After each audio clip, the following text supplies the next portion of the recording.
This is my review of the Su-47E Berkut from Muv-Luv Alternative Total Eclipse as part of Volks' A3 line. In fact, this is one of the last figures that was released in the A3 line before it became resin kit only.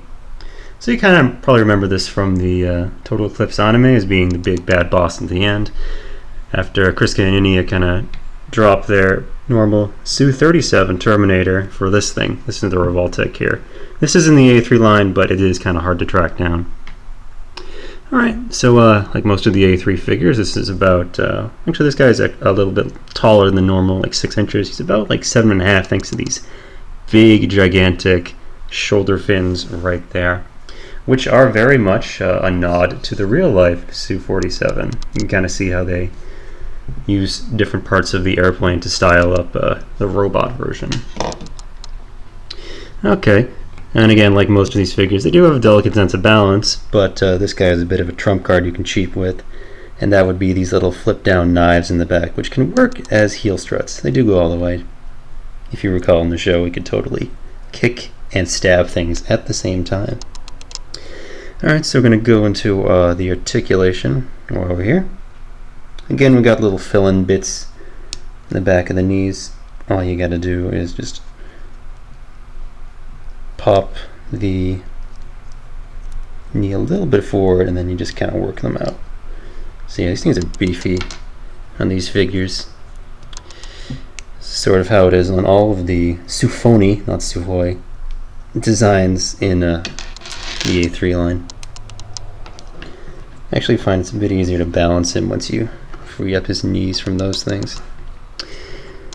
Alright, the head's really nice. I love the detail here and the little segmented eyes in there. All the sensors are kind of red on this one. They did turn blue in the anime, but they started off as red. So with the head, it's on a ball joint. You can move pretty good left to right.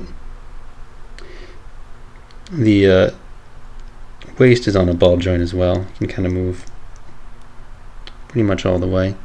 There's also a chest joint. You can see just a little ball joint in there. Shoulders are on a ball joint as well. These big pauldrons up here.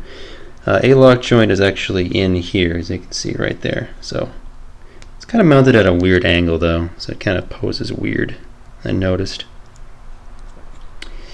As far as the bicep swivel goes, this is kind of interesting. So you can see this red part in here.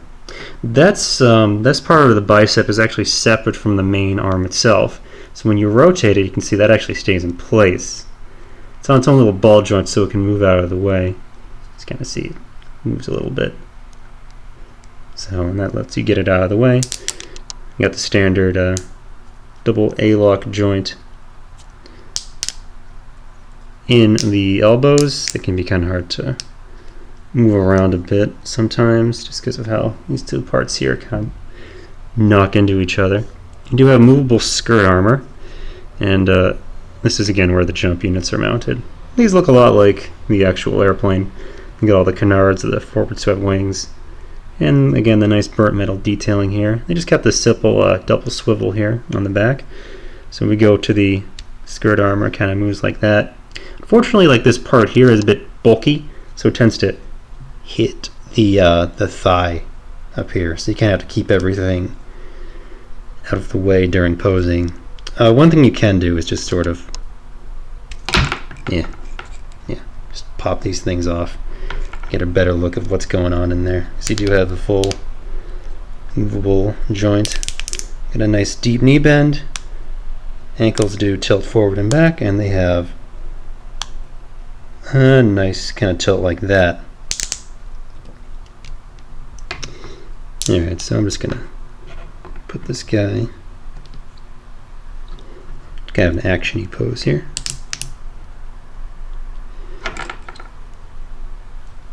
Yeah.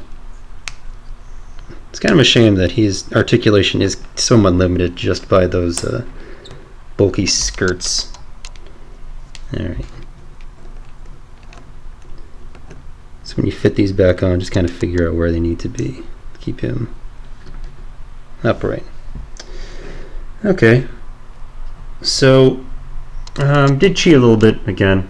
You can kind of see there's some holes in here, right in the gauntlet, and that's where this little tiny piece can go. You get a pair of these things.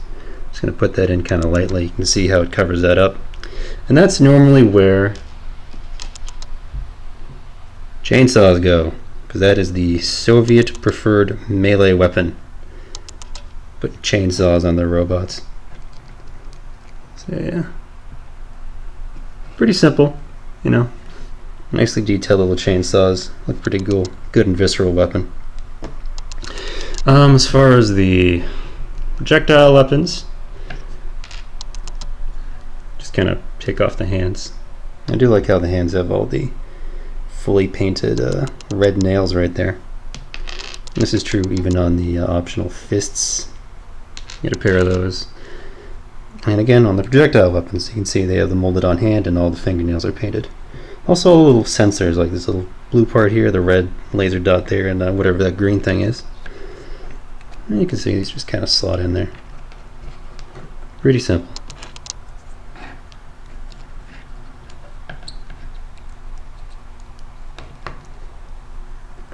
So cool.